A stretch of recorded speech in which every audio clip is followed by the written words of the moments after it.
I felt really good about the offense. Did a lot of really nice things. We ran the ball. Our first backs looked really good running the football. We got some things down the red zone, run the ball, which was nice. Our second and third quarterbacks without Brett going. Brett just did some 7-on. We were trying to get all these young guys a bunch of reps. We moved the ball and scored points consistently the whole day. So the offense was really good. We ran it, we threw it, we protected. We didn't go backwards. We had the one pick six, which was terrible. But other than that, the offense pretty much dominated the whole afternoon.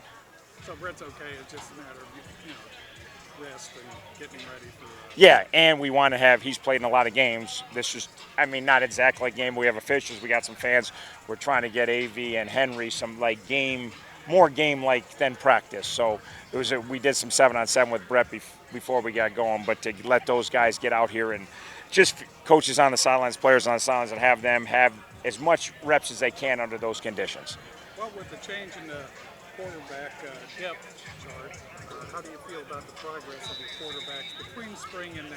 Yeah, no, they're Avion and Henry keep coming on. They're getting better every day. They played well today. They produced a lot of points today, making better decisions. Again, like any quarterback that hasn't played, when we've had AJ and Brett, they've obviously got the lion's share of the reps, but now they're getting their opportunity and taking advantage of their opportunity. Are there any particular areas that you jump out at you about progress, either from spring or during camp? Any of the units out here? Yeah, everybody's getting better. We got a lot of young guys that are playing on defense. We got a lot of young guys that are playing on offense right now too because of some injuries.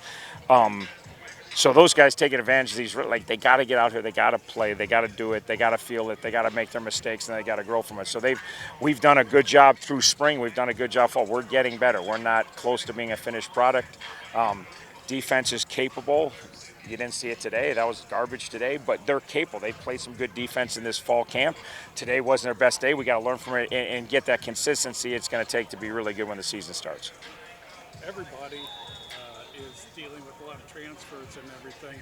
So first off, how do you feel the development has been along, say, the defensive line and that area in there where you've got a lot of turnover?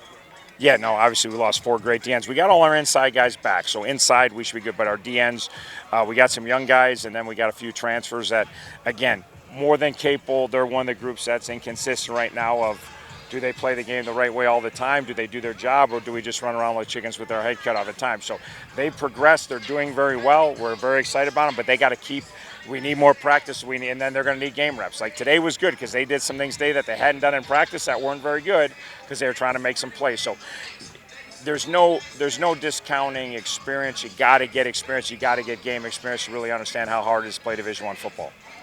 Any transfers or new people in general that might jump out or be out there come the first game?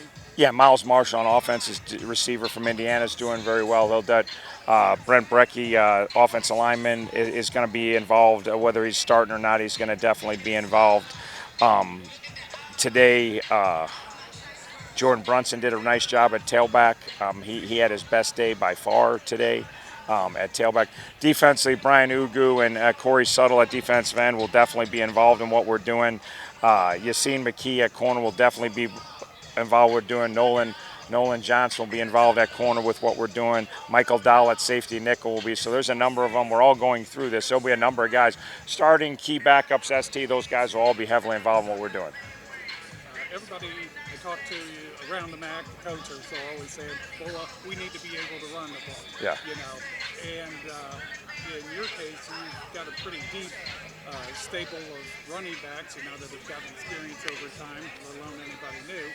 But then you've got the offensive line who's got some experience. How do you feel about the O-line and your ability to run the ball this year? We got a block inside. We got 4 stars back on the O-line, and they all played the whole season. We got a bunch of backs. We got capable perimeter blocks. It's not just the O-line. It's the tight ends. It's the receivers. We got to block. If we block for our backs, we're going to get plenty of yards. We got to block. So we're capable. We've got a ton of experience. You got 9 starters back on offense. Obviously, you lose Jack. You lose David Redding, but you got 9 stars back. Plus, you're adding JB and Tyree the mix, who haven't played in 2 years.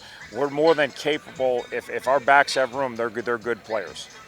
You feel pretty confident as far as having, obviously, Brett back there and even though Sorensen's gone now, they have enough receivers out there to still have a strong passing game. Yeah, with Brett, we got to protect him. Cold Iron at tight end. We got other capable tight ends with Nate Mersch.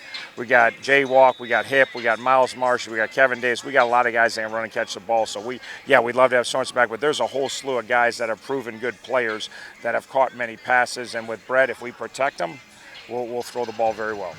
Looking around the MAC, there's a lot of strength, both over in the MAC West and improvement, not to mention what teams have done with transfers and that.